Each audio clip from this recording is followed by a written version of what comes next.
General Dayal, आपकी नजर में यह उचित है या अनुचित है कि एक पॉलिटिकल रैली के अंदर शहीद जनरल बिपिन रावत साहब की तस्वीर का लगाकर इस्तेमाल किया जाए, कटआउट लगाया जाए या नहीं?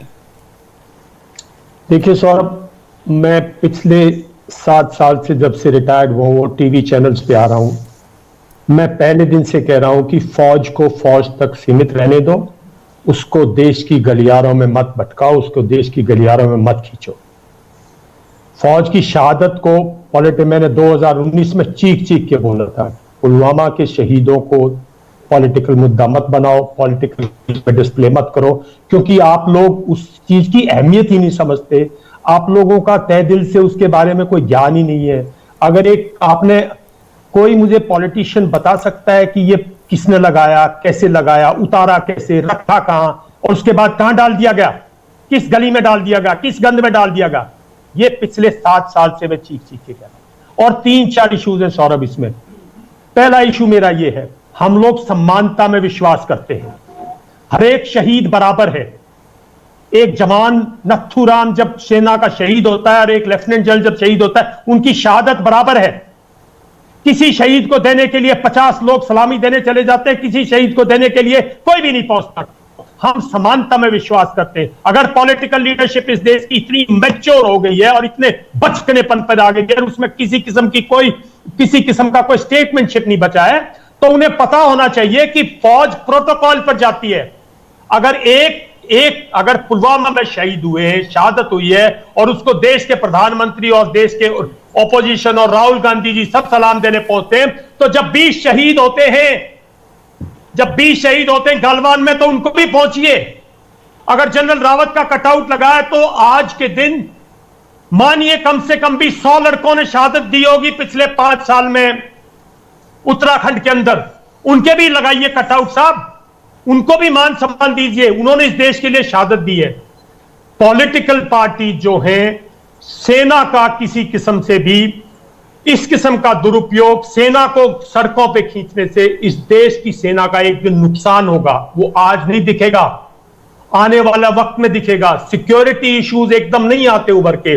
किसी देश की सुरक्षा, किसी देश की सेना का मनोबल, किसी देश की सेना की एकता, किसी देश की सेना की जो प्रोटोकॉल्स है, सेना का जिससे सेना बंधी हुई है, उनको डाइल्यूट करने में। और अगर इनको हमारी इतनी सेना की चिंता है सबको, तो क्यों नहीं है सुप्रीम कोर्ट से दोनों पार्टी जाती कल की और वो कंप्लीट इंप्लीमेंट कीजिए साहब। ये सुप्रीम कोर्ट में क्यों एक सर्विसमैन को धक्के खिला रहे हो? वहां भी तो विधवाएं हैं, वहां भी तो शहीदों की वीर नारियां हैं, उनके भी तो हक मरा हुआ है। ये क्यों नहीं जाते दोनों कोर्ट एनएफयू में कि साहब इनको इक्वल स्टेटस दीजिए? क्यों एक ऑफिसर इंतजार करता है और एक जूनियर सिविलियन ऑफिसर हर जगह उससे सीनियर हो जाता है? जी सर साहब, इनको किसी किस्म का कोई मुद्दा नहीं, इनका ना सुरक्षा से कुछ लेना देना, इनका ना देश की सेना से कुछ लेना देना, इनका ना सम्मान, आपने बिना कोई पक्ष लिए कहा कि कोई भी पार्टी हो, सरकार किसी की भी हो, सेना का राजनीतिक इस्तेमाल बंद होना चाहिए, किसी को नहीं करना चाहिए। बिल्कुल सम्मान करना है तो सेना का। आपने पुलवामा भी याद दिला दिया और आपने कहा आज जो हुआ राहुल गांधी जी की रैली में वो भी गलत हुआ। जनरल सिवाज से मेरा यह सवाल, मैं कह रहा हूं पहले दिन से सौरभ, आज नहीं कह रहा मैं जी, मैं पिछले 7 आपके पास कम से कम 5-6 शो में कह चुका ये बात जी सर, कि ये गलत है। मैं बताता हूं ना, मेरी बात सुनो, मैंने वो आप लोग नहीं समझे। हम जब एक पोस्टर लगाते हैं, हम जब एक शहीद का कहीं अपने यूनिट में वो लगाते हैं, ये हमारी रेजिमेंट का शहीद है, उसकी जो फोटो लगाते हैं, हम उस फोटो को सम्मान करते हैं। हम उसको जमीन में नहीं डाल देते, हम उसको स्टोर में ले जाके नहीं डाल देते, हम उसको गंद के साथ पानी में नहीं बहा देते। आप समझते नहीं हो भावनाओं। मैं आपकी बात बिल्कुल समझा सर। इस रैली के अंदर अगर जो तस्वीरें लगी हैं, बाद में इनका क्या हुआ ये कोई नहीं जानता। ऐसे पहले भी हुआ है, सर्जिकल स्ट्राइक के बाद कई बार बीजेपी के राजनीतिक कार्यक्रमों में भी हमारी सेना के जवानों की तस्वीरें लगी। उसके बाद वो कहां हुई, वो होर्डिंग में उनका क्या हुआ, कैसे उनको सम्मानजनक तरीके से बाद में वहां से हटाया गया, नहीं हटाया गया, कोई नहीं जानता, ये वो कह रहे हैं। जनरल सिवाज का पॉइंट ऑफ व्यू ले लूं, फिर आ रहा हूं मुकेश जी और संजू जी के पास। जनरल सिवाज, आपका क्या टेक है? आज जो हुआ ये, या इससे पहले भी आपको लगता है ये होता रहा है? देखो सौरभ, मेरा टेक इसलिए बिल्कुल साफ सुथरा है कि आर्मी को पॉलिटिक्स से दूर रखो। आर्मी और डिफेंस फोर्सेस भारत की फौज है, किसी पॉलिटिकल पार्टी की देन नहीं है। और ये सब की है। भारत की फौज स्ट्रांग है तो देश स्ट्रांग है, और हम सब आज आराम से सो सकते हैं क्योंकि भारत की फौज हमारे बॉर्डर पे है। तो इसको पॉलिटिकल पार्टी में ना बांटें। मगर यह भी सच्चाई है, दो तीन बड़ी कॉमन है। देखो 1971 में जब भारत ने जीत ली थी तो एक श्रेय है भारत की फौज का, और एक स्ट्रांग पॉलिटिकल लीडरशिप भी थी।